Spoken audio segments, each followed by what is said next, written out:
Ok, entonces se han debido dar cuenta. Además, yo he revisado también las tareas que ustedes han presentado, algunos, ¿no?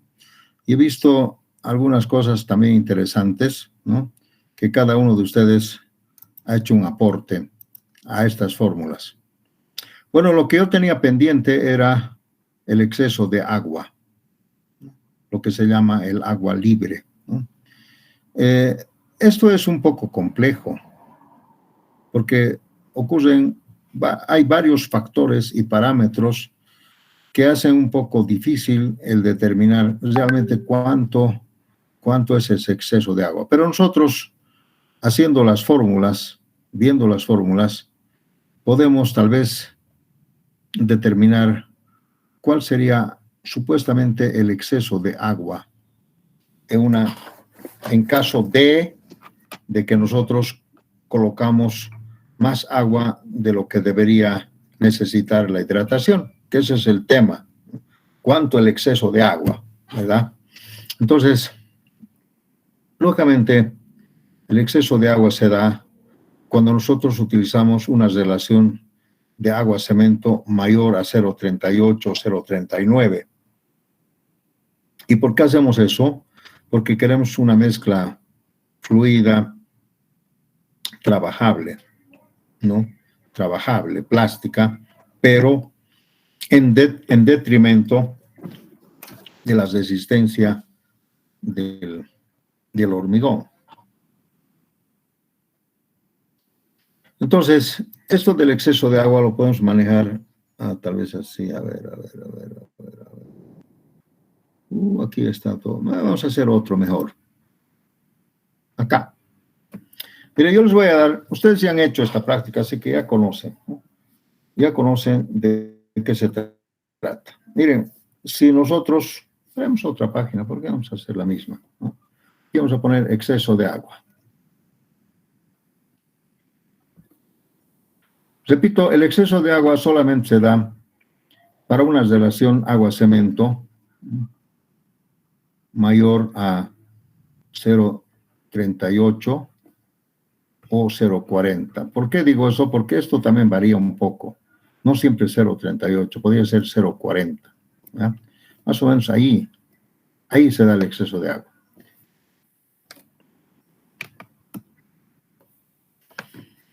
Qué cosa. Entonces, a ver, vamos a hacer un ejercicio así, de fácil. ¿Qué pasa si le ponemos a mezclar un cemento, una cantidad de cemento de 100 gramos a disponer, y el agua a disponer que sea 50 gramos? Aquí la relación agua-cemento sería 0,50. Mayor a 0,38 se supone que estamos poniendo más agua que necesita la hidratación, sabemos ya. Entonces de acá directamente podemos decir que la hidratación, el porcentaje de hidratación es 100%, ¿no? Y el peso del cemento hidratado va a ser 100 gramos, ¿no? No puede ser más, ¿no? También podemos decir que el volumen del sodio hidratado tendría que ser 0,49, ese sería 49 centímetros cúbicos. Y también podemos decir que el agua de gel por concepto sería 22,7 gramos. ¿Sí?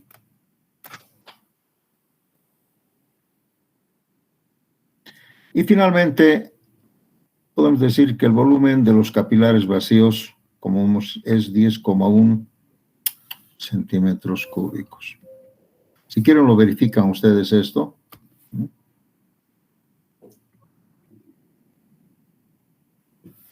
Eso también está mal. ¿De dónde me estoy inventando aquí gramos? El agua de gel. Y además tampoco no se escribe así esto.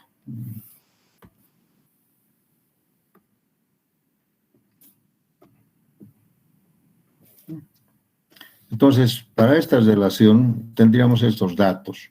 Lógicamente de aquí podemos calcular el agua de combinación también, etcétera, etcétera, ¿no? El agua de combinación sería 50 menos esto. O sea, el volumen del agua de combinación tendría que ser 27.3, ¿no? De manera que todo tiene que sumar los 50 centímetros cúbicos. ¿Por qué te ponen cuadrados acá? ¿Qué me está pasando?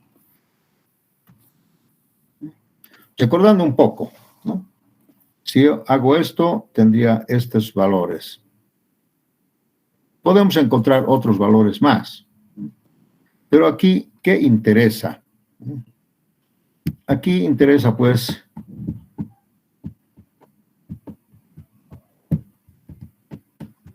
esta ecuación, ¿no?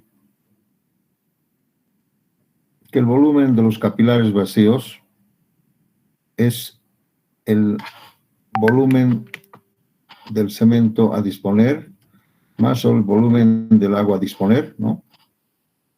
Menos el volumen del sodio hidratado, menos el volumen del agua de gel y menos el volumen del cemento que no se ha hidratado. Pero eso lo ponemos cero, ¿no? O sea, sería menos el volumen del cemento sin hidratar. Esto, lógicamente, no existe, es cero. Fíjense ustedes, esto tiene que cumplir, y aquí estamos todos los datos, ¿no? Tiene que cumplir. Ahora bien, lo que quiero es decirles que esto tendría que ser 10.1 centímetros cúbicos. ¿Qué significa esto? Yo les he dicho, como ya no hay más, no hay curado, no hay aquí ya no hay rehidratación, no hay nada, no hay rehidratación.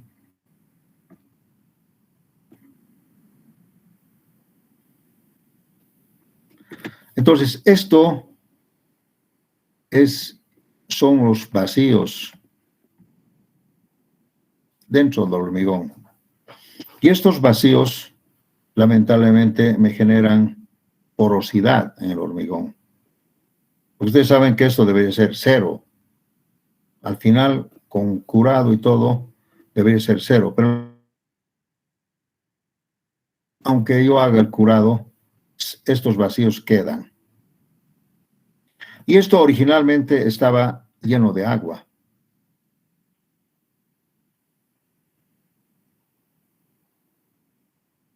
Ahora díganme ustedes, si esto es real, esto es real, esto es real, este agua de gel son esos flóculos que también estos flóculos se vuelven también, ¿no?, parte del sólido. Entonces, fíjense, este 10.1 también es real. ¿Ustedes no creen que sería este el exceso de agua? Porque esto, que originalmente era agua, se ha descompuesto, ¿no? Y lógicamente ha pasado a la parte de... Y de aquí seguramente alguna agua se ha evaporado. Pero el problema es que básicamente el exceso de agua podría ser este el valor. Porque si no hubiera habido exceso de agua, esto hubiera sido cero. Repito, si no hubiera habido exceso de agua, esto hubiera sido cero. Entonces, ¿no les parece a ustedes que este debería ser el valor del agua en exceso? Porque todo lo demás existe. Todo lo demás existe en cuanto a volúmenes. Lógicamente acá, a ver si ustedes dicen, si le pongo 50 centímetros cúbicos y solamente necesito 38, entonces lógicamente el exceso de agua sería 12 centímetros cúbicos. Pero, de acuerdo a esta fórmula, no se puede demostrar eso. Aquí estamos viendo que tal vez el exceso de agua es 10.1. Digo tal vez porque todavía hay muchas cosas complejas.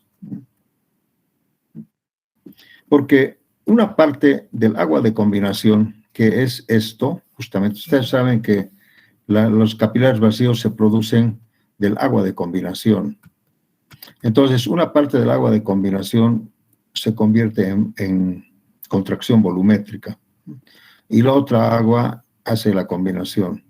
Entonces, eso del agua del exceso todavía es para mí algo un poco incógnita, ¿no? Pero yo podría decirles con claridad que posiblemente en realidad sería solamente esto.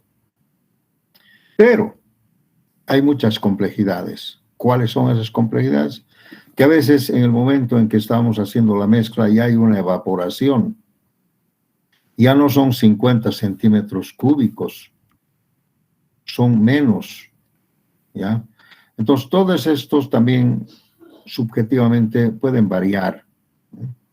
En el momento que estamos transportando con el proceso del mezclado, también ha habido una evaporación. También podría afectar a esto. En fin, hay muchos factores y parámetros que es un poco difícil decir cuánto realmente de agua en exceso hay. Pero si ustedes se fijan que a medida que le van poniendo más agua, digamos 60 centímetros cúbicos, esto va aumentando. Y lógicamente esto se mantiene constante, esto aumenta también, ¿no? Pero esto es lo que, este agua de gel no se puede desaparecer, este agua de gel en realidad se vuelve sólido también. Entonces, lo único que queda como hueco, como vacío sería esto. Y para mí sería más o menos el exceso de agua. ¿Sí? Entonces, el criterio que ustedes han puesto, lo voy a respetar de acuerdo al criterio de ustedes. No voy a censurar, porque yo tampoco no podía decirles exactamente cuál sería el exceso de agua, ¿no? Aparentemente debería ser 50 menos 38, 12 centímetros cúbicos, pero no puedo demostrar eso en la realidad. Cuando yo mezclo en un taller donde no hay evaporación, nada, yo lo único que podía demostrar que el exceso de agua se da en este volumen. Hablando de volúmenes. Porque ustedes saben que el volumen del hormigón externamente no cambia. Sigue nomás lo mismo. Y si le pongo más agua, lógicamente aumenta el volumen. ¿Me entienden? Entonces, esas complejidades hay. A ver, ¿algún comentario de alguno de ustedes? Alguien, seguramente se han roto su cabeza, muchos de ustedes, para decir cuál es el exceso de agua. A ver, ¿algún comentario? Porque aquí les he dicho, a ver, el exceso de agua, criterio del estudiante. He leído algunos y me ha parecido algunos conceptos un poco reales y otros que no están bien. Miren, además, ambiente fresco, temperatura 20 grados centígrados, todas esas cosas afectan al exceso de agua. No se puede decir a priori cuál es, pero yo estoy viendo, como les dije anteriormente, que para mí sería esto, ¿no? Tomando en cuenta que hay el medio ambiente tiene cierta temperatura, el viento también, saben que el viento también elimina la humedad, de cuánto. Cuando hay mucho viento, el hormigón se seca. ¿Por qué? Porque el viento saca el agua. Ustedes han visto en la ropa, cuando la ponen a secar y hay viento, la ropa seca más rápido por el viento, porque el viento es como si estuviera sacando, ¿no? Exprimiendo el agua. Entonces, como les digo, hay muchos factores. Matemáticamente para mí sería este. ¿Qué dicen, jóvenes? A ver, quiero escuchar algún criterio.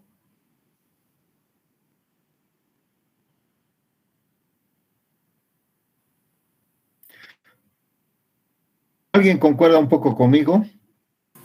Sí, lo que usted indica creo que sí tiene más lógica, porque yo leí en algunos libros y generalmente lo toma el exceso de agua cuando ya pasa de del 100%, lo toma como, digamos, como un estándar, el 100% lo toma. Si se pasa de eso, ese sería el excedente, digamos. Eso es lo que yo leí en algunos libros. Sí, los libros tampoco no dicen nada, mucho de esto, pero mirando esto, realmente para mí sería el volumen real, ¿no? Que la puedo palpar, que la puedo demostrar.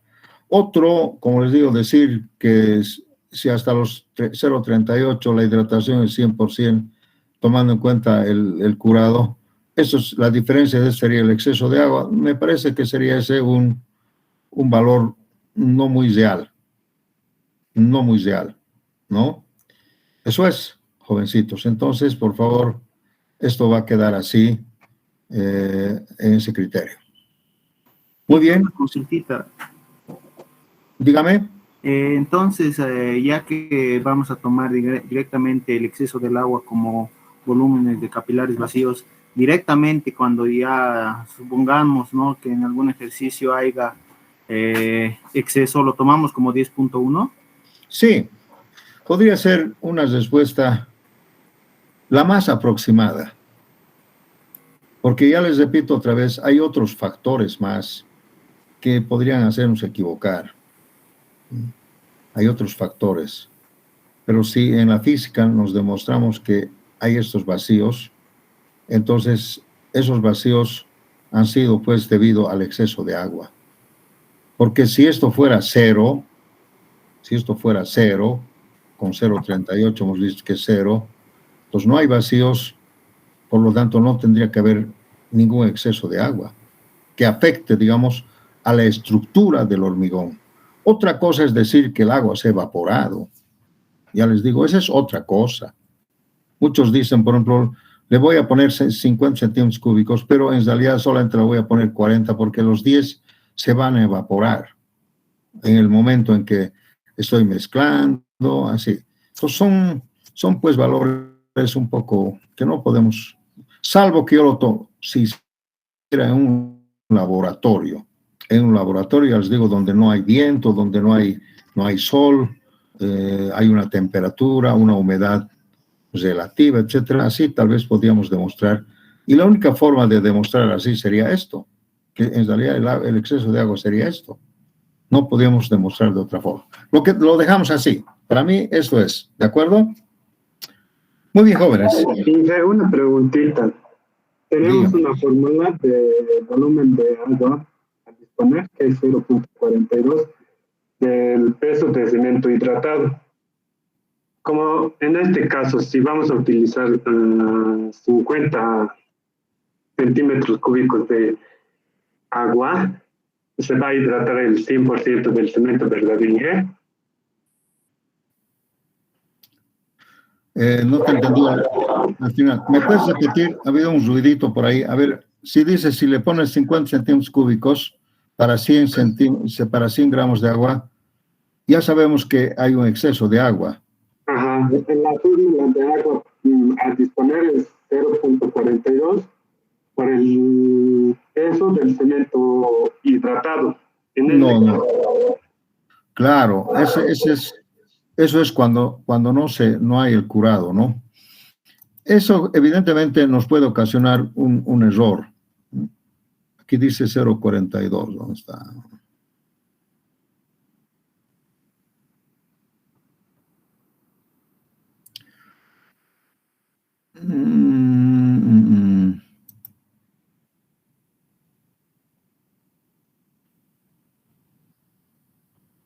¿De dónde aparece el 0.42? Creo que mi compañero se refiere al libro. En el libro hay una relación, digamos, de agua-cemento de 0.42, que sería como máximo. Y el otro, el 0.38, es el mínimo, donde sí. La ilustración es 0. Ya, a eso se refiere. Está bien. Pero también aquí había un valor de 0.42, no sé, en alguna parte. Está de fórmula, Inge, no hemos utilizado en los ejercicios. Ya. Sí. No, lo que también les quiero comentar aquí, aprovechando esto, que tampoco, yo no puedo decir exactamente que para un 100% de hidratación, no podemos decir que la relación agua-cemento va a ser 0.38. Varía. Yo podría decir que para un 100% podríamos decir que varía entre 0.38 y 0.42. Porque se puede demostrar esto. Nosotros hemos hecho con 0.38 porque yo les he dado algunos valores que no son fijos. Por ejemplo, decir decir que la relación, estas fórmulas, aquí está el 0,42, tal vez te referías a esto, ¿no? Estos valores pueden variar. Este varía, por ejemplo, ya les he dicho, este puede variar. Otros toman 0,30. Después, también esto puede variar. Este es 0,25. También puede variar. Puede ser 0,26, por decir algo. También esto puede variar. En vez de 0,23, podría ser un poco más, un poco menos. Por eso es que, en este caso, con nosotros hemos tomado 0,25, 0,23 y la porosidad 28%. Por eso es que nos ha salido 0,38. Entonces, no podemos tomarlo ese valor como un valor fijo. Mejor decir así, 0,38 mínimo y 0,42 máximo. Cuando tenemos esta relación agua-cemento, podemos decir que la hidratación del cemento es más o menos 100%. Pero esto varía, ¿ya? Varía, ¿sí? Eso es, jóvenes. Entonces, lo vamos a dejar esto así, pero ya les he planteado disyuntivas. Si ustedes leen los libros, ¿no? Este tema siempre es complejo. Y dependiendo también del cemento, que es otro factor, el cemento también puede hacer variar alguno de estos valores. Entonces, por eso que no podemos tomar 0,38 como un valor fijo. Aquí yo tomé 0,40, pero puede ser hasta 0,42 también, ¿ya? Lo dejamos así, jóvenes, pero yo ya les he dado las ideas, las fórmulas, etcétera, etcétera. Y eso, ¿cuál ha sido mi objetivo? Mi objetivo es, jóvenes, es que ustedes tienen que romper ese mito de que el agua solamente es un disolvente del cemento, ¿no? Un fluidizante del cemento. No es así. No es, eso es falso. El cemento con el agua genera mecanismos de hidratación donde se descomponen químicamente los dos materiales, el cemento y el agua, ¿no? Y en estos mecanismos de hidratación, ustedes han visto que hay pérdida del agua, químicamente hablando, se producen desprendimientos de calor y reacciones químicas completamente raras. ¿Por qué digo eso? Porque en realidad lo que nosotros tenemos que pensar es que cuando este hormigón, que ya no es cemento más agua, ¿no? Es un volumen de sólido químicamente diferente, ¿no? Entonces, tenemos que ver hasta qué punto este cemento puede resistir ataques químicos, etcétera, etcétera, ¿no? Porque si yo digo nomás, este químico le ataca al cemento, estoy cometiendo un error, porque ese ya no es cemento, ya es un material hidratado. Y ese material hidratado tiene otra composición química, ¿ya? Entonces, ese mito tienen que romper, ¿no? El agua se descompone con el cemento químicamente hablando y los dos generan, pues, otros compuestos químicos, ¿sí? Es como cuando hemos mezclado, para obtener el clinker, hemos mezclado cal, silicatos y arcillas. Pero jamás hemos dicho, pues, que esos se hacen, se colan y nada más. En el momento en que los hemos fundido, ya han cambiado químicamente su composición y aparecen otros compuestos químicos. Lo mismo es en el hormigón hidratado. Es otro. Ese mito tenemos que romper. El agua no es un fluidizante, un mezclador. No es, ¿no? Sirve para eso, pero no lo es exactamente. Ese es lo que quiero darles el mensaje. Y además el mensaje que yo les he demostrado es que cuanto más agua le pongo, más vacíos va a tener mi hormigón. Y por lo tanto su resistencia va a reducir. Muchos dicen, no hombre, el agua igual se evapora y es lo mismo. ¿Y estos vacíos dónde quedan? ¿Estos vacíos se evaporan, se desaparecen? No, queda ahí permanentemente dentro del hormigón. Entonces, esta porosidad lo hace pues que el hormigón no sea pues compacta, ¿no? Y que no sea, digamos, de una densidad mayor, ¿no? Hace que la densidad de esto sea menos por estos espacios. ¿Se dan cuenta, jóvenes? Por eso es que yo les digo, cuanto más agua le pongan, menos resistente será el hormigón. Muchos se matan de risa cuando se dice eso. No, es lo mismo. ¿Qué sabes tú? Yo tengo mucha experiencia, ¿no? Chiquillo de 25 años, yo tengo 40 años de experiencia, y nunca he visto esas cosas que me dicen. Así te contestan algunos constructores o algunos albañiles. ¿Qué sabes, no? ¿Qué sabes? Yo tengo experiencia. Es falso. Están viendo ustedes que no es así. Por eso es que hacemos hormigones de mala calidad. Así le pongamos cantidades de cemento. Porque ahorita nosotros estamos acostumbrados a poner demasiado cemento. Y no es necesario tanto cemento. Hay que poner exactamente lo que nos indica para que la hidratación sea completa, ¿no? Eso es, jóvenes. Entonces, ese es mi mensaje. Bueno, ya no me dilato más, tengo que avanzar en las clases. ¿Alguna pregunta? Bien, repasando un poco en las clases de cemento, que no le voy a dar mucha importancia a esto, porque lamentablemente no tenemos siquiera aquí para mostrarles, ¿no? Hay muchas clases de cemento y dentro de esas clases de cemento hay muchos tipos de cemento. Entonces, hablando del cemento Portland, les he mostrado a ustedes que en algunos países todavía existen estos famosos tipos de cemento, ¿no? Que como antes no había aditivos, entonces lógicamente se manejan todavía esos tipos de cemento, que hacen que este cemento Portland adquiera algunas propiedades un poco diferentes al de uso general, ¿no? Entonces, si repasamos un poco, el tipo 1 es de uso general, tipo común, pan de batalla, por decirlo, cemento de batalla, y sirve para todo, pero no tiene nada específico en propiedades. En cambio, el tipo 2 se podría usar cuando hacemos, por ejemplo, fundaciones y el agua freática tiene algunos sulfatos.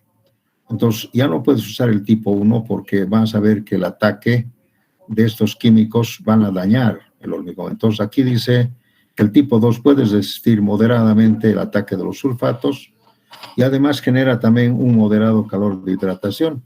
Eso puede servir para un clima un poco frío, digamos, un poco nomás. ¿Ya? Entonces, aquí hemos puesto la aplicación. El tipo 3 tiene un elevado calor de hidratación y además desarrolla más rápido su resistencia, quiere decir que se acelera en el fraguado, ¿no? Y ya no necesario 28 días, puedes hacerlo en menos, tal vez en 24 días, y ha llegado su resistencia, eso como un acelerante, ¿no? Esto se aplica en zonas frías, bien frías, ¿no? Para adelantar el fraguado y para adelantar la resistencia. Eso es muy útil en lugares fríos. El tipo 4 es al revés. Más bien, como tiene bajo calor de hidratación, es como un retardador. Esto se utiliza más bien en zonas calientes. El tipo 5, ni lo voy a mencionar, pero ustedes saben que les he dicho que solamente se utiliza para algunas obras especiales donde hay ataques de aguas marinas, sulfatos, etcétera, etcétera, como por ejemplo en las obras dentro del mar. Y como nosotros no tenemos mar todavía, entonces no podemos usar esto para nada, salvo que fuera algo especial. ¿Alguna pregunta? Este es un repaso. Bien. Yo no voy a hablar mucho de estos otros cementos, excepto del cemento puzolánico, ¿no? Y eso creo que vale la pena mencionarlo para que ustedes sepan de qué se habla, ¿no? Aquí sería el título, cementos puzolánicos. es una clase de cemento.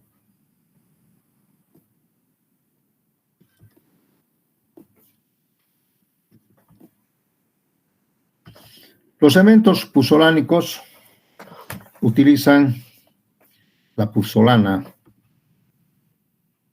como un material adicional al cemento Portland. La puzolana originalmente, ahora ya se lo produce artificialmente la puzolana, pero la puzolana era este material que se produce por la calcinación de la lava. Es un material volcánico.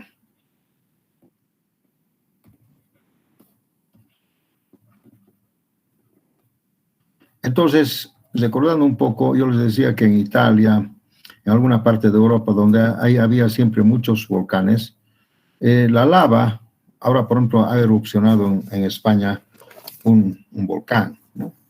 Creo que también en otro lugar.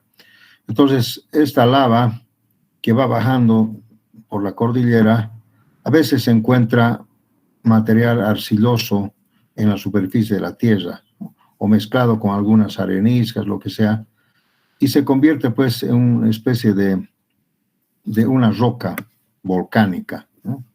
Es una roca volcánica y que casualmente tenía pues un color blanco, ¿no? Volcánico, algún color, ¿no? Y este material volcánico generalmente alguien descubrió que moliéndolo finamente, y lo molían con piedras, ¿no? Moliéndolo, como es bien suavito, es bastante suave esta roca, lo mueles y usaban con arena, y este era lo que se llamaba pues la argamasa o el mortero rudimentario, ¿no? Era una especie de hormigón. Entonces ya la puzolana, nuestros antepasados y conocían, ¿no? Las civilizaciones anteriores conocían la puzolana como una especie que era un cemento. Pero lógicamente tiene que ser cemento. ¿Por qué?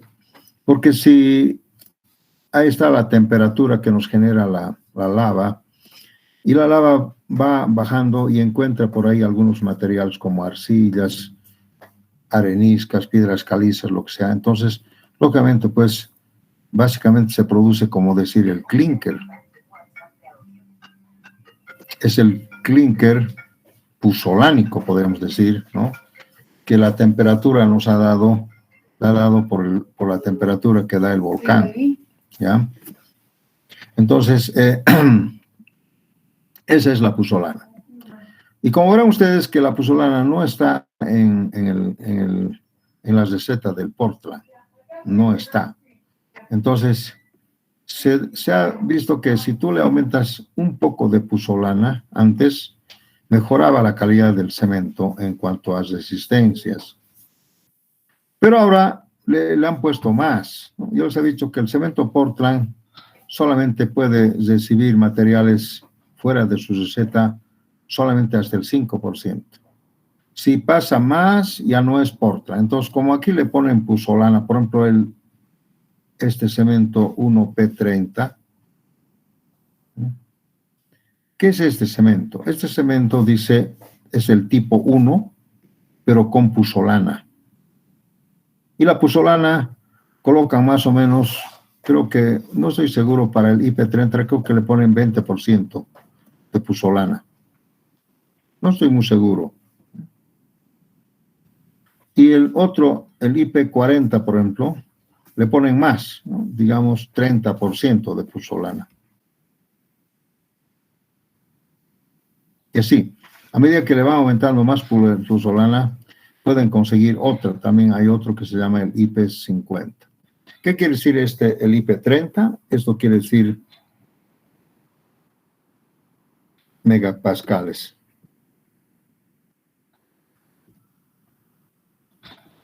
O sea, esto más o menos equivale el 30 megapascales.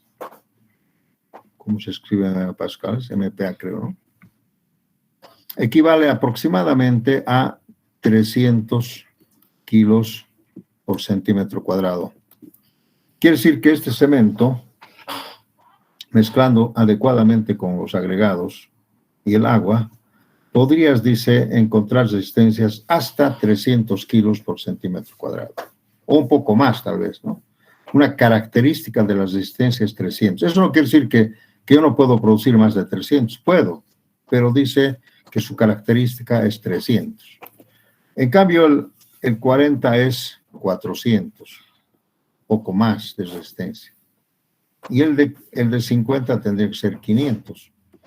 Más o menos esa es la característica de estos tipos de cemento en la clase de los cementos puzolánicos. ¿Ya?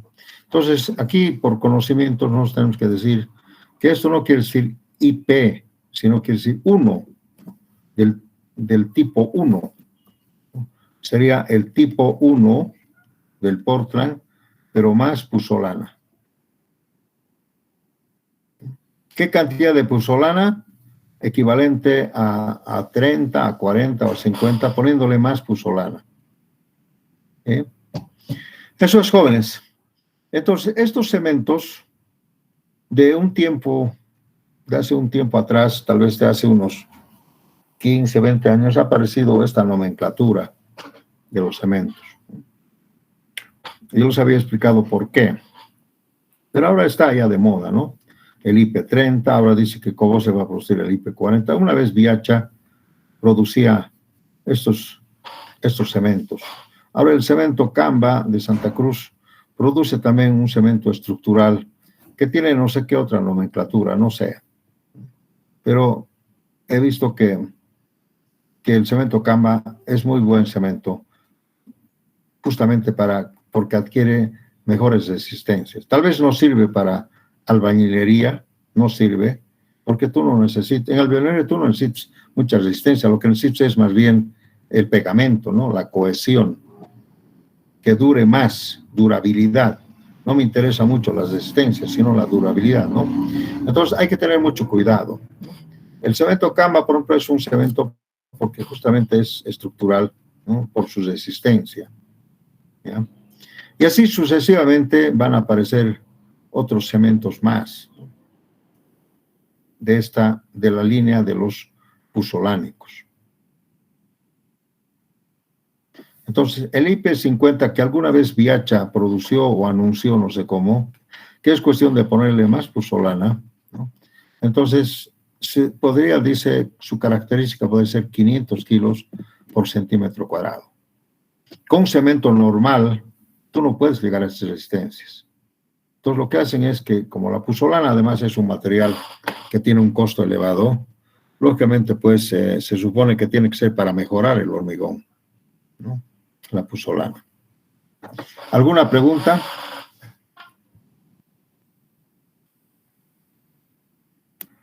Bien, vamos a hablar ahora de los cementos. Se llaman los cementos siderúrgicos, ¿no? O de altos hornos. Altos hornos de fundición.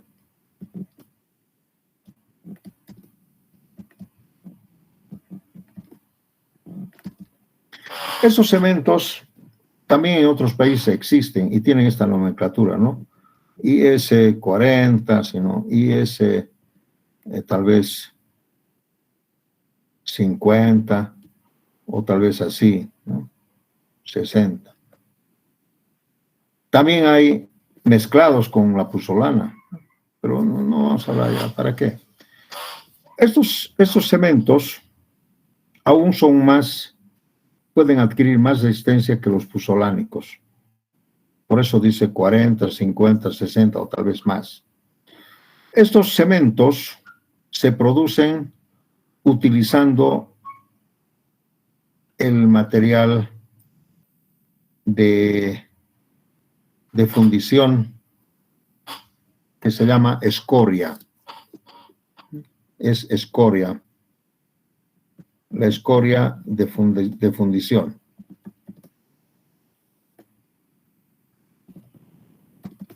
en la industria de la siderurgia. La siderurgia es la industria del acero. En la siderurgia se produce el acero. Y el acero es nada más que mezclar el fierro más carbón en algunas cantidades para obtener un acero de alguna característica. Pero en los altos hornos, para obtener el fierro fundido, necesitamos la escoria, se produce la escoria. O sea, generalmente ustedes saben bien que el ferrito, el fierro viene dentro de la piedra, ¿no? En el mutún, ustedes han visto unas piedras rojas. Esas piedras rojas tienen fierro ahí adentro, pero para sacar el fierro yo tengo que fundir a grandes temperaturas, altas temperaturas. Entonces queda la escoria, pero siempre queda esa escoria con algo de hierro fundido. Y esta escoria, como ya se ha fundido igual que la puzzolana, porque la puzzolana también es piedra fundida, como también se ha fundido a altas temperaturas, también es un material un poco suave, ¿no? Esponjoso, que también se lo puede moler, igual que la puzzolana, de altos hornos, quiere decir de alta temperatura. Entonces, esta escoria se puede moler y se puede mezclar también con los cementos tipo Portland y obtener seguramente cementos de mayor resistencia, ¿no? Porque ustedes saben que la escoria de hierro, ¿no? Del mutún, por ejemplo, o a cualquier fundición, lógicamente, pues, inclusive esas piedras son pesadas, ¿no? Porque tienen hierro ahí adentro, ¿no?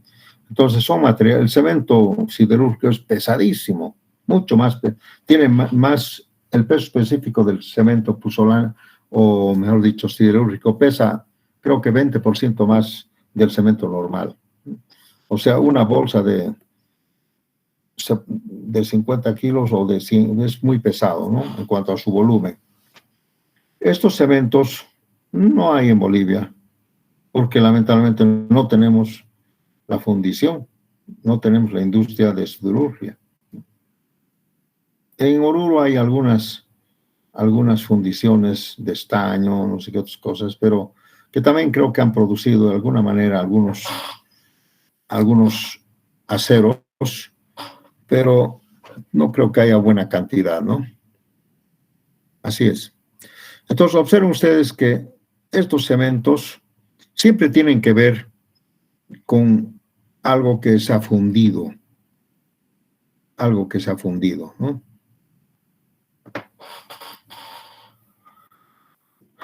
A ver, otros cementos. Cemento de humo de sílice. Esto un poco difícil también.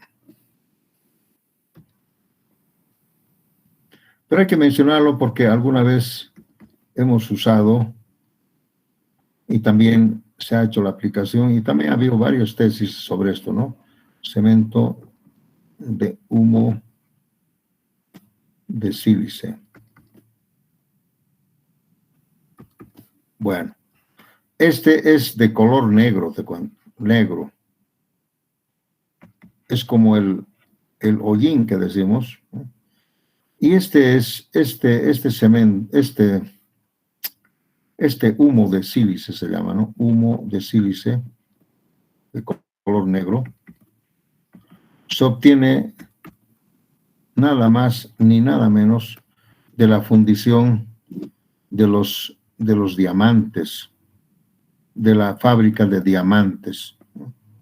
Fábrica, o creo que en otros, en África hay minerales con estas piedras,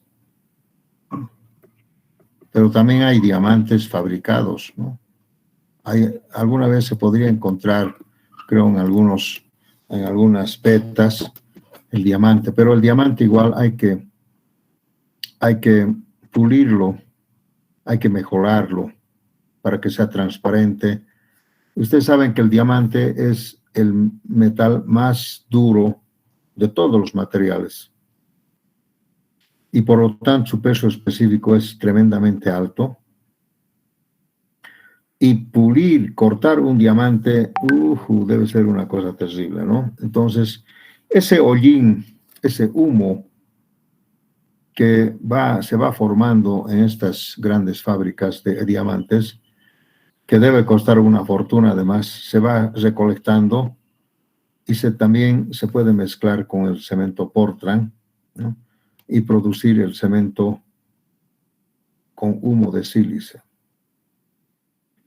Lógicamente, este cemento es muy caro, ¿no? Que nos puede adquirir resistencias, según han demostrado, hasta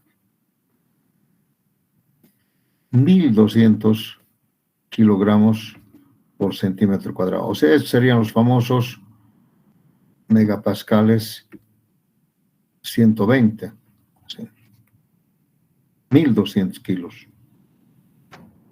O sea, son cementos, pues, que nos serían hormigones de muy alta resistencia. Pero tendríamos que usar también acorde, los agregados también tendrían que ser más o menos de ese tipo, porque si voy a usar un cemento para nuestros agregados, no voy a conseguir esta resistencia, ¿no?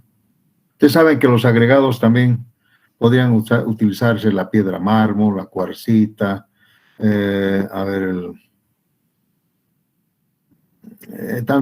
tantas piedras semipreciosas que hay, ¿no? La bolivianita, por ejemplo, es una piedra semipreciosa que también que hay en Bolivia y que lógicamente tiene pues unas resistencias terribles, ¿no? Pero simplemente por comentario. No hay en el mercado, habría que traerla de algún lado. ¿Y para qué se utiliza este cemento de tan alta resistencia? No será pues para hacer hormigones para edificios. Generalmente se utiliza para hacer monumentos. Por ejemplo, monumento Bolívar, digamos. Yo podía hacer un vaciado de la talla de Bolívar para que los dedos, la oreja, todo tengan resistencia, ¿no? Porque ustedes saben que normalmente los monumentos se hacen de fierro fundido, pero también se pueden hacer con este cemento, un poco más barato tal vez, ¿no? Y así, ¿no? Así que para esa sería su aplicación.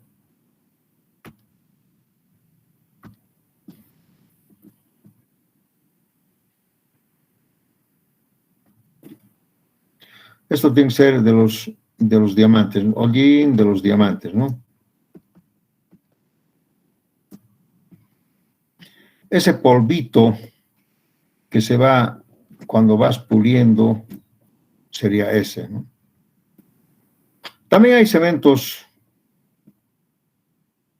blancos, que lógicamente este cemento es también del tipo Portland, pero que no se usa mucha arcilla. Porque si no se usa arcilla, el cemento originalmente es blanco, porque la piedra cal es blanca, ¿no? Y los silicatos también son blancos. Pero si yo me consigo una arcilla de color blanco, tal vez podríamos usar, ¿no? Entonces, lo que pasa es que no se usa mucha arcilla, se reemplaza con otro material y se usa el cemento blanco. ¿Y para qué sirve el cemento blanco? Sirve para hacer pastinados, rellenos, etcétera, ¿no? Alguna cosa especial. También hay los famosos cementos expandibles que se aumentan el volumen. Y también esto se consigue utilizando algunos de los compuestos químicos del cemento que logran expandirse, porque ustedes saben que el gel de cemento se expande, se hincha. Cuando se solidifica, se hincha el gel de cemento. Entonces, tal vez aprovechando se puede conseguir un cemento. Esto aumenta el volumen y sirve pues para como grouting se le usa, ¿no? Para rellenar columnas, etcétera, porque se hincha. Normalmente el hormigón tiene un problema de que no se puede llenar hasta arriba, pero con cementos expandibles puedes hacer que el hormigón pueda llenar todos los vacíos. Es muy utilizable en algunas cosas. Y hay otros cementos, ¿no?, de toda clase. Muy bien, jóvenes. ¿Preguntas? Se me ha pasado un poco la hora, pero creo que con esto vamos a terminar el tema de los cementos. Le hemos dado muchas clases al cemento para que ustedes tengan un conocimiento cabal, y si tienen algún interés, entren al internet, solamente pongan la palabra cementos y les va a aparecer cualquier cantidad de información. Cómo se fabrica, etcétera, etcétera, sus propiedades, en fin, muchas cosas importantes. Pero para terminar esto del cemento, decir que el cemento es el material que sube el precio del hormigón. El cemento es el que maneja el precio del hormigón. Cuanto más cemento le pongo, más caro será mi hormigón. Pero aunque ustedes no crean que cuando yo le pongo mucho cemento, demasiado cemento, lo que estoy haciendo es perjudicar más bien la calidad del hormigón. O sea, debemos poner, de acuerdo a la funcionalidad del hormigón y a los agregados y al agua, alguna cantidad de cemento en forma óptima para conseguir resistencias adecuadas, razonables, ¿no? No es cuestión de ponerle mucho cemento. ¿Algún comentario? ¿Algún?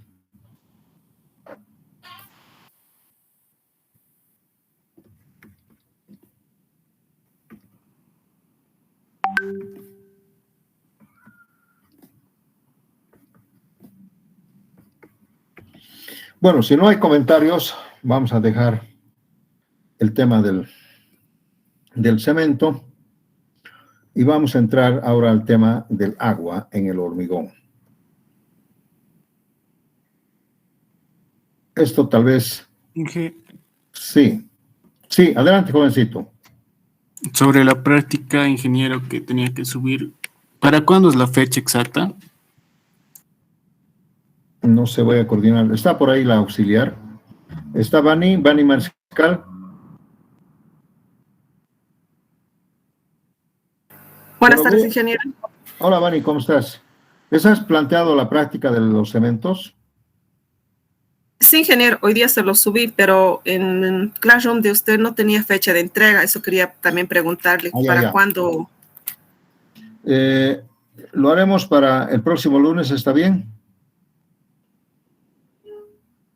Está bien, ingeniero, yo les voy a colocar la fecha entonces para que me entregue. Póngalo, yo lo voy a poner, yo lo voy a subir también al Classroom porque ellos me tienen que subir a mí, entonces le voy a poner para el próximo lunes, ¿de acuerdo? Está bien, ingeniero. Ya, gracias, Vani. Muy bien. Inge, y aparte teníamos que hacer una tarea, es que esa fecha lo puso para el anterior lunes, para el 20 de septiembre, Inge. Ya lo he corregido, jovencito. Ah, ya, está bien, Inge, va a disculpar. Ya está corregido. Eso además que ya me han entregado, ¿no? Bien, vamos a hablar entonces sobre el agua en el hormigón. Simplemente, como una especie de comentario superficial y ligero, ¿no? El agua, como ya saben, es H2O, no es otra cosa, no es agua sucia, no es leche, no es, es agua, H2O. Entonces, el agua para el hormigón tiene que ser este. Y el agua que se usa en el hormigón debería tener esta característica química. O sea, no debería tener, por ejemplo, suciedades, no debería tener partículas en suspensión, no debería tener, el pH tiene que ser exactamente como dice el agua, el pH equilibrado, no tiene que ser ni ácido ni básico, no tiene que tener coloides, no tiene que tener material orgánico, DBOs, etcétera, etcétera, ¿no? El agua tiene que ser, como dice, H2O. Pero no es necesario que sea agua potable, porque el agua potable generalmente tiene cloro. ¿Y para qué se pone el cloro en el agua potable? Se pone para eliminar bacterias, ¿no? Para matar esos microorganismos que podrían hacer daño al ser humano. Esas bacterias al hormigón no le harían daño porque tendrían que comerse el cemento, pero como esas bacterias, locamente en contacto con cemento, se van a morir.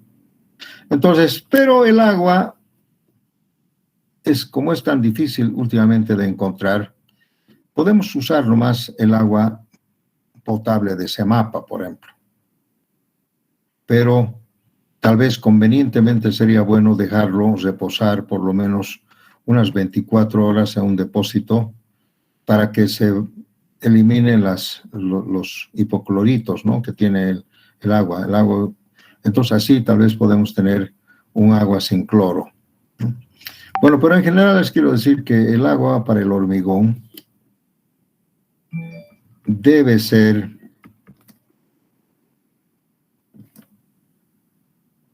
el de consumo humano.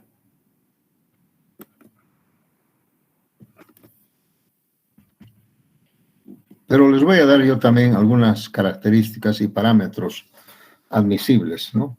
No siempre vamos a encontrar esto. Pero si ustedes quieren utilizar el agua como corresponde, tendría que ser este agua, que no siempre tiene que ser de Semapa, ¿no? Sí, puede ser de un pozo profundo, un agua de una vertiente, de agua de alguna quebrada, pero donde no hay contaminación. Ustedes saben bien que en Bolivia, en algunas provincias o algunos lugares alejados, no hay Semapa. ¿Y de dónde toma la gente agua? Va pues a alguna vertiente, va a una quebrada o de algún pozo. En fin, entonces, o hace también algún embalse. Y ese agua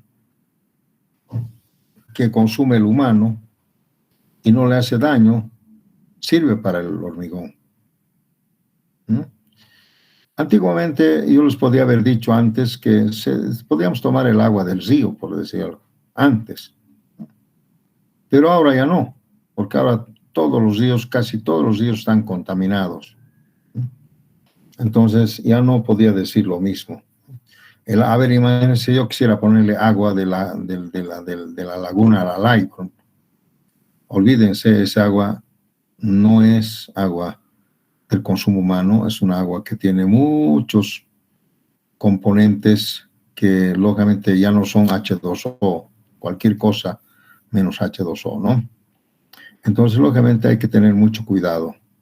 Inclusive les quiero decir que el agua de lluvia ahora ya no es conveniente para el uso del hormigón, el agua de lluvia. Antiguamente, el agua de lluvia inclusive era agua destilada, porque no estaba contaminado. Pero eso se puede conseguir tal vez en los campos, en las áreas muy alejadas donde todavía los ríos están vírgenes, ¿no? No tienen contaminación. Bueno, ahí sí se puede usar. Por eso digo el consumo humano.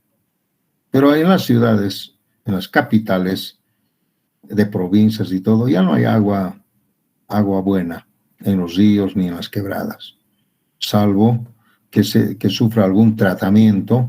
Bueno, así sí, y sirve para el consumo humano, adelante.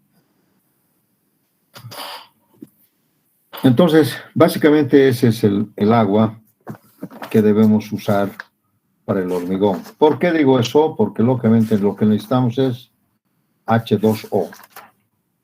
Aquí vamos a escribir algo que siempre escribimos como algunos parámetros admisibles para conseguir el agua. Siempre podemos decir que el agua para usar en el hormigón debería pasar un proceso de certificación, ¿no? En un laboratorio de aguas, ¿no? Pero si es agua de Semapa o es agua que la gente usa para consumo humano, ya no necesita ninguna certificación, ¿no? Use ese agua, ¿no? Agua de la pila, ya métale agua. Pero otra agua que está pasando por un charco, el agua que está ahí en alguna quebrada. Eso no, habría que analizarlo y ver cómo lo podemos mejorar. Yo les digo siempre a los estudiantes, por ejemplo, bueno, ahora no sé, pero el agua de la Angostura, hace pocos años atrás, hasta ahora es agua buena, todavía. Solamente que tiene partículas en suspensión que le dan el carácter de la turbiedad. Pero esa turbiedad se puede tratar fácilmente. Alguna vez yo les he explicado que el agua de la Angostura yo le pongo en un turril y le pongo nomás algún decantador, bueno, el sulfato de aluminio, pero a ver, le pondremos nomás una cal, una partecita de cal, y lo sumergimos. Y van a ver es que inmediatamente el agua se aclara y toda la parte de ese sólido se precipita acá. Y todo esto se vuelve claro. Y esa agua se puede usar, ¿no?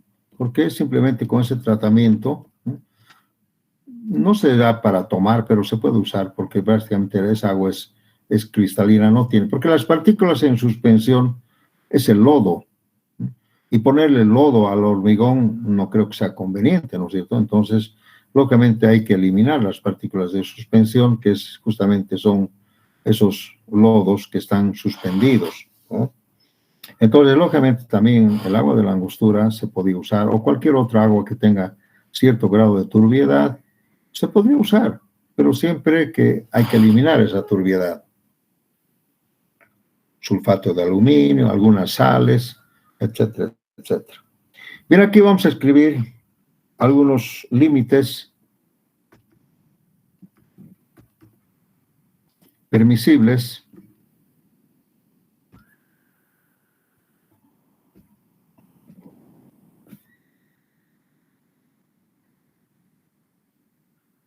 para el agua del hormigón y curado. En el curado, como ustedes saben, es lógico que tiene que ser el mismo agua. No podemos por decir algo, hay que echarle el agua sucia que está ahí, echarle nomás, no le va a pasar nada, no es así. Para el curado tenemos que usar lo mismo porque el fenómeno es el mismo, H2O. ¿Cómo le voy a poner agua sucia yo a un hormigón para curar? No puedo, porque ese no es H2O, puede ser otra cosa. Entonces, mucho cuidado, ¿no? Muchos albañiles dicen, no, échale esta agua nomás, si es curado nomás es, ¿qué ya le va a hacer? Falso, pues, ¿por qué? Porque como va a haber una rehidratación, y en la rehidratación necesitamos lo mismo que en la hidratación, pues no le puedo poner otra cosa que no sea el mismo agua, ¿sí? Entonces, para curar también tengo que utilizar agua que el consumo humano o agua potable, etcétera, ¿no? El agua potable tiene que ser agua clara, pura, transparente, limpia, etcétera, etcétera, ¿no? Entonces, eso, inclusive jóvenes, se dice ahora que el agua de lluvia no es bueno para el curado. ¿Por qué? Porque el agua de lluvia últimamente ya baja pues con ciertas contaminaciones ambientales, ¿no? Y supuestamente esa agua ya no es buena. Es un agua, creo que es muy ácida y tiene compuestos sulfurosos, etcétera, etcétera. Sobre todo las primeras lluvias, ¿sí? Las primeras lluvias son aguas muy contaminadas porque el medio ambiente está completamente sucio. Imagínense, no ha llovido ahorita, no ha llovido hace mucho tiempo. Cuando llueva en noviembre, no sé en qué mes va a llover, esas primeras lluvias son lluvias ácidas, que son malísimas para el hormigón. Hay que tratar de evitar, hay que tapar con calaminas, con lo que sea, evitar que la lluvia, porque va a dañar el hormigón, de alguna manera va a dañar, ¿no? Son lluvias ácidas, ¿no? Alguna vez les he comentado a ustedes, y no se van a reír, que las abuelas decían que cuando tú secas tu ropa y lo dejas toda la noche en el alambre y viene una lluvia ácida o una primera lluvia, vas a ver que tu ropa empieza a agujerearse. Pareciera que se hubiera quemado. Van a ver ustedes, esa es una experiencia muy interesante. Por eso es que siempre dicen, no dejes tu ropa en la noche porque puede llover. ¿Y qué le va a hacer la lluvia? ¿Le va a lavar mejor? No, le va a quemar tu ropa porque tienen algunos contaminantes ácidos que va a quemar tu ropa. Así es, jóvenes, pero no se van a reír de ese chiste que les estoy haciendo. Bien, vamos a escribir entonces los límites.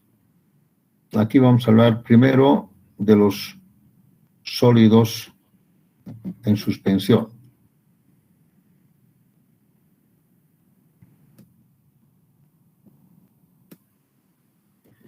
Esto generalmente se llama así, SS, ¿no?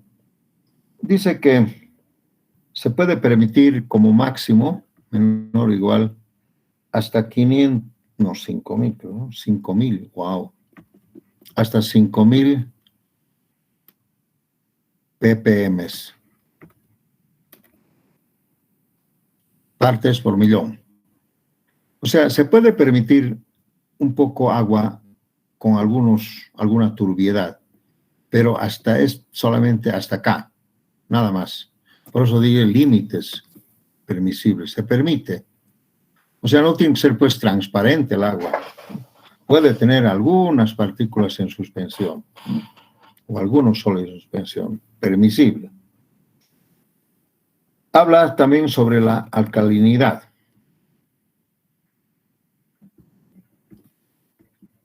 Aguas alcalinas. En las aguas alcalinas dice menor o igual a 1.000 ppm. O sea, se permite también aguas que tengan cierta alcalinidad, o sea, aguas básicas, ¿no?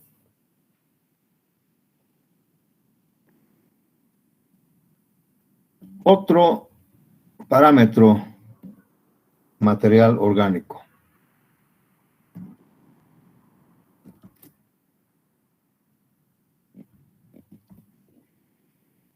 Esto tiene que ver con las bacterias, los microbios, material orgánico.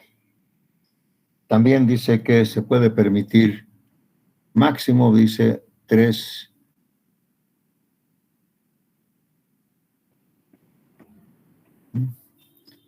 El material orgánico es pues peligroso, ¿no? Los sulfatos o los sulfuros también, o sulfuros. Esto creo que no se permite mucho. ¿Cuánto?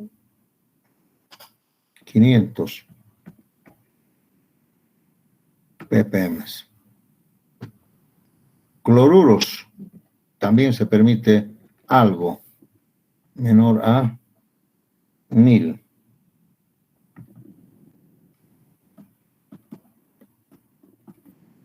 Finalmente, el pH.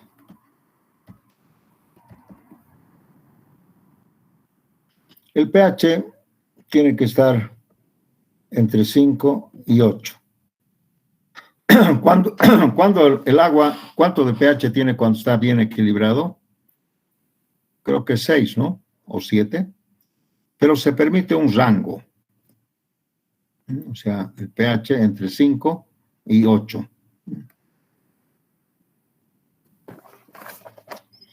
El pH tiene que ver con la alcalinidad o la acidez del...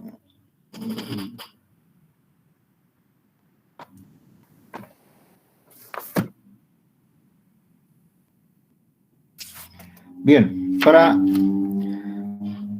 para saber si estamos dentro o no de estos límites permisibles, lo que tenemos que hacer nosotros es llevar a un laboratorio, analizar, análisis de agua,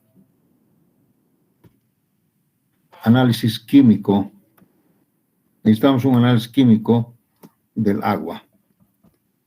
Nosotros en la universidad tenemos el famoso CASA laboratorio, el laboratorio de agua, donde nos pueden determinar perfectamente cuáles son las características químicas del agua que queremos utilizar. Si estamos dentro de estos límites, entonces podemos usar el agua para el hormigón. ¿Ya? Entonces, básicamente, esto es lo que se necesita para el agua. No utilicen cualquier agua. Hagan analizar y vean si está dentro. Si no, si utilizan cualquier agua, van a ver ustedes que el hormigón va a tener problemas en adquirir la resistencia, ¿no? Va a tener problemas. Por ejemplo, cuando decimos que el agua, cuando se mezcla, o el hormigón cuando se mezcla con la suciedad, con la tierra, entonces siempre decimos hay que evitar eso, porque la tierra es como los sólidos en suspensión, pues, ¿no? Van debilitando, digamos, el proceso de hidratación.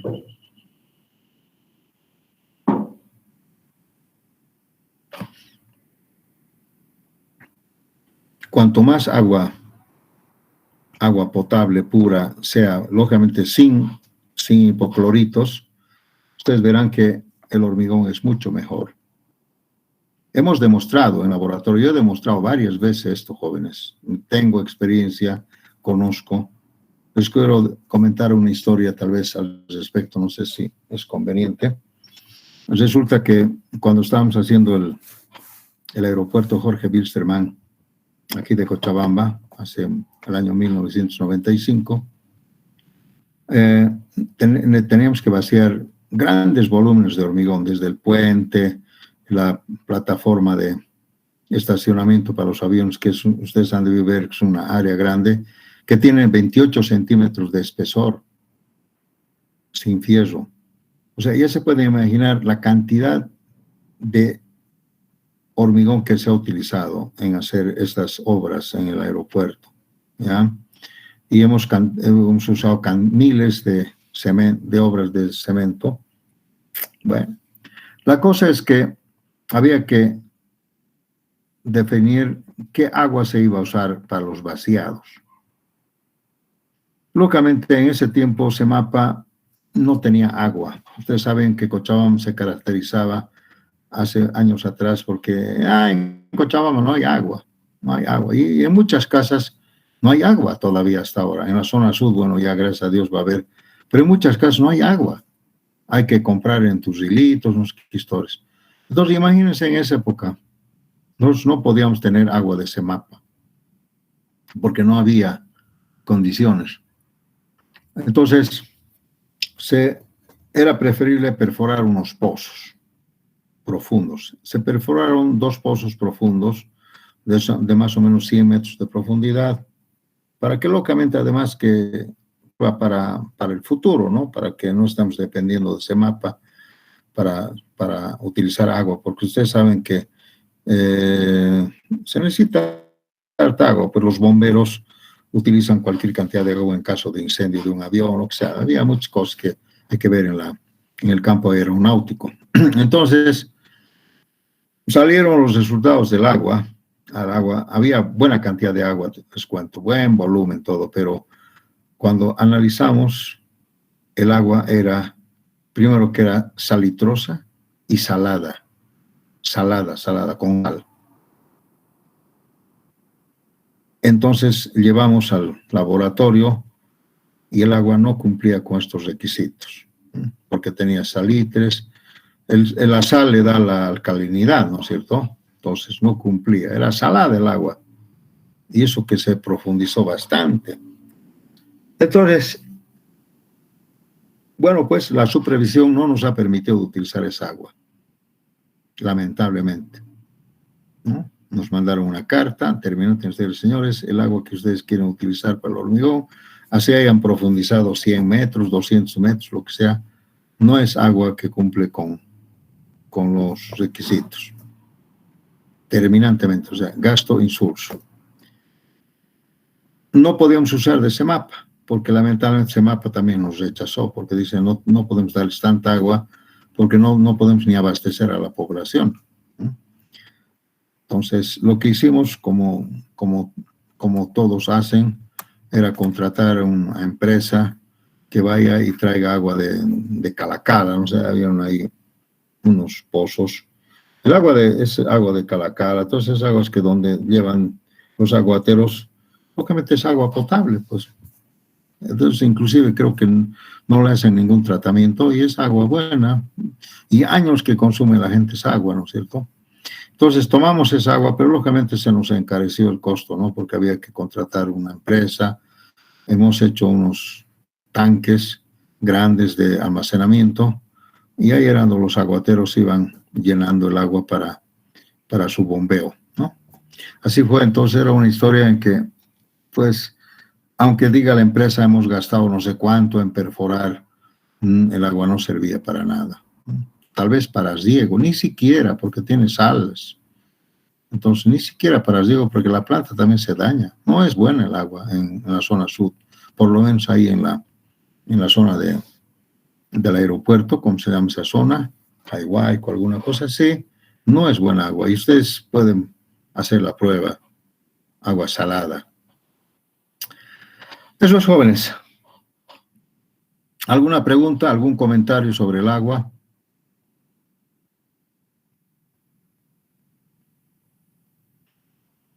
El vapor de agua es otra cosa.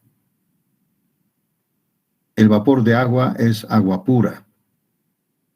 Entonces, cuando a mí me dicen, inclusive una agua salada o cualquier cosa, el vapor de esa agua, obviamente es buena, pues, porque las sales se quedan ahí en la parte, el evaporable, entonces sirve. Por eso le digo siempre, el mejor agua para curado es el agua de vapor, pues, agua purísima, además como puede penetrar en los poros del hormigón fácilmente.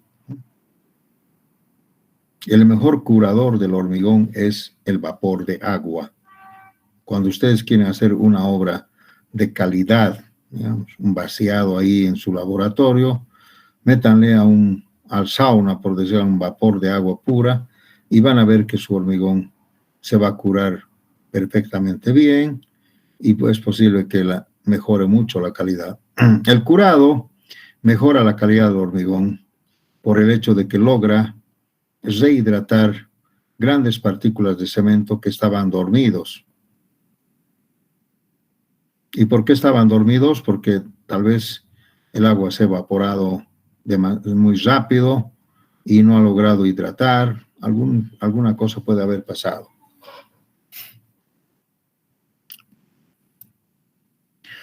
Muy bien, pues, si no tienen preguntas, vamos a entrar a otro capítulo que se llama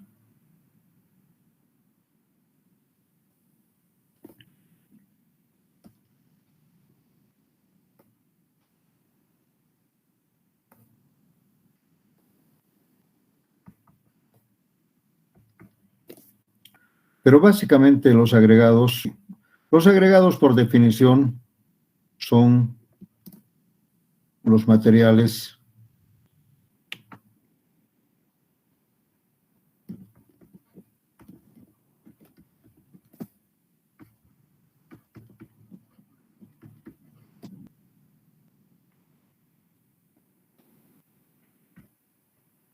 entonces desde el punto de vista de que es un material inerte.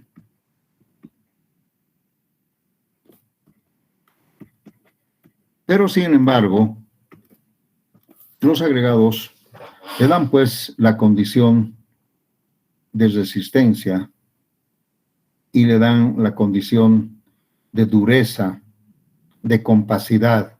O sea, muchas propiedades del hormigón dependen de estos agregados. Muchas propiedades, ¿no?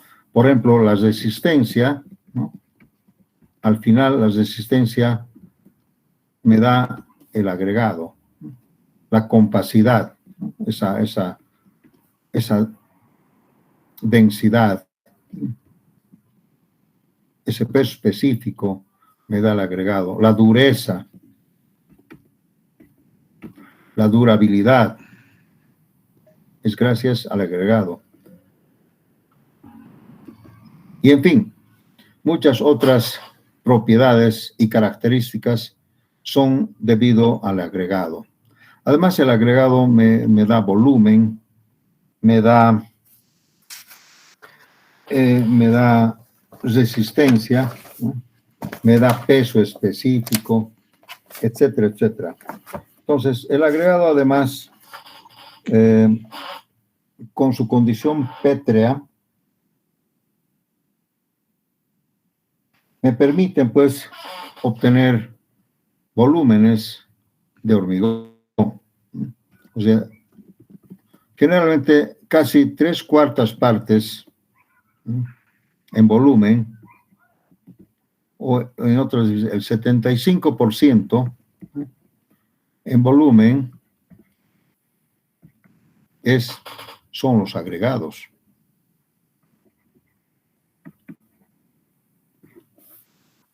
Tres cuartas partes del volumen del hormigón forman los agregados.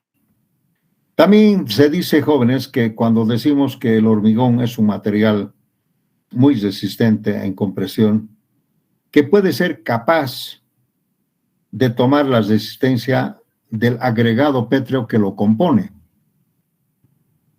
¿Qué quiere decir eso? Que si utilizo agregados de muy alta resistencia en cuanto a su desgaste, a su compresión, todo, como una buena roca, una buena piedra, el hormigón puede obtener esa misma resistencia. Si la piedra o el agregado fuera de baja resistencia, como una piedra, digamos una piedra porosa, una roca en formación, esas piedras suaves, jamás podía yo hacer un hormigón de buena calidad, así le ponga el cemento que le tenga que poner, porque ya les digo, el hormigón llega a tener una resistencia a la compresión, tal vez casi igual a la resistencia del material pétreo que lo compone. Entonces vean ustedes la importancia del agregado. Si utilizaría agregados, por ejemplo, de muy buena calidad en cuanto a resistencias, por ejemplo, el agregado de la Chiquitanía, esas rocas que datan del precámbrico, que tienen miles y millones de años, esas rocas que ya básicamente se están volviendo como piedras semipreciosas, muy duras de explotarlas inclusive. Si yo haría un hormigón con esas piedras, con un buen cemento, obtendría pues resistencias excelentes, ¿no?, por el agregado. Usar nomás, a ver, imagínense piedra marmolada, por decir algo, o una piedra tipo cuarcita, tantas calidades de piedras duras que hay. Podríamos tener, digamos, hormigones de mejor calidad, ¿no? Todo depende del agregado. Si usas agregado suave, de poca resistencia, bueno, mi hormigón también va a ser así. Porque ustedes verán que cuando rompemos un cilindro de prueba, generalmente el que toma mayor resistencia es el agregado grueso, la grava. Pues decirles que cuando yo quiero tener buena resistencia del hormigón, tengo que usar la mayor cantidad de agregado posible, agregado grueso. Muchos dicen, es que el agregado grueso es difícil de manejar. A ver, hay agregados que tienen hasta un diámetro de 3 pulgadas, ¿no? Diámetro máximo, perdón.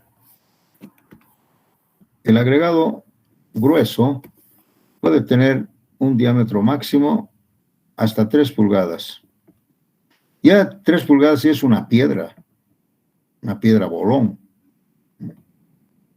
Imagínate, si usara un agregado, estas piedras, seguramente mejoraría mi resistencia.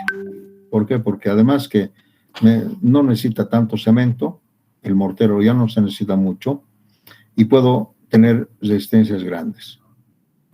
Por eso muchos dicen, no hay que usar espies, no se puede manejar, usaremos nomás agregado un poco fino, material de media pulgada o menos, es más fácil manejar. Evidentemente es más fácil manejarlo, pero nunca vas a lograr resistencias grandes.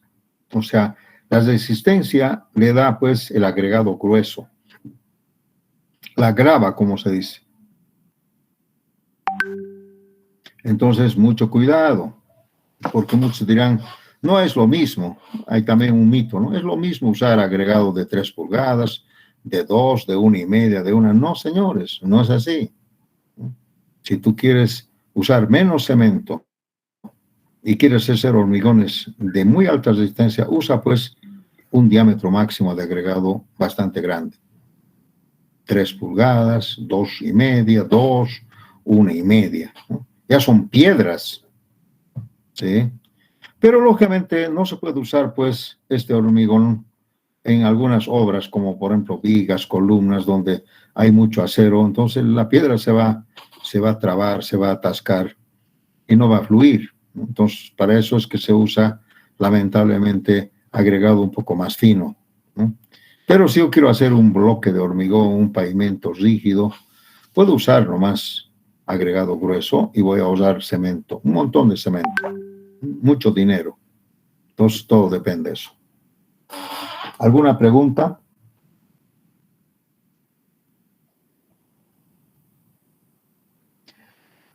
Bueno, en general, los agregados en general deben tener una gradación o una granulometría tal que vaya obteniéndose, ¿cómo les puedo decir? Algo que se vayan complementando su volumen para lograr vacío cero. O sea, tiene que haber grandes, pequeños, medianos, finos, de manera que se pueda complementar para obtener cero vacíos. Cero vacíos. Eso es. Ustedes saben que un hormigón compacto, que tiene cero vacíos, es muy resistente, ¿no? Entonces, lógicamente, tenemos que complementar así, ¿no? Porque si vamos a usar pura grava nomás, van a quedar pues huecos acá. Pero si los relleno con otros más pequeñitos y otros más pequeñitos y otros más pequeñitos, voy a conseguir como si fuera un todo, ¿no? Es como si yo rompiera una piedra grande y lo vuelva a colar sus piecitas, ¿no? Así más o menos. Entonces, lógicamente, los agregados se caracterizan por una buena gradación.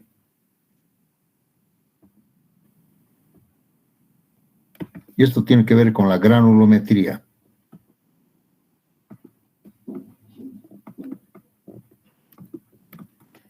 Los agregados deben tener una gradación.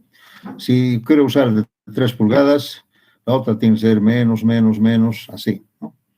Pero tiene que haber, de manera que en un análisis granulométrico yo puedo determinar que no hay vacíos. No hay vacíos, ¿verdad? Y eso es muy difícil conseguirlo. Entonces, ahí está el detalle.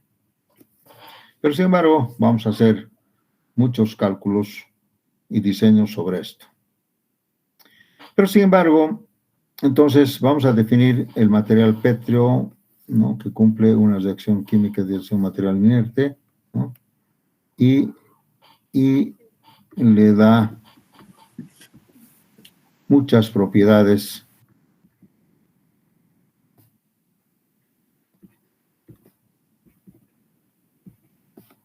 al hormigón.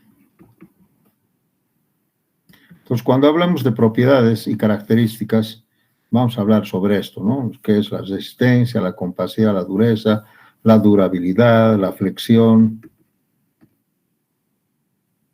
En fin, muchas otras características y propiedades, ¿no?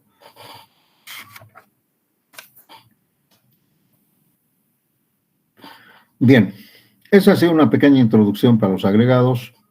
Tal vez la próxima clase vamos a ver la clasificación de los agregados. ¿Cuántas clases de agregado conocemos? ¿Cuál sería su clasificación para tener una idea cabal de lo que son los agregados? ¿De acuerdo? Muy bien, jóvenes, hemos terminado la clase.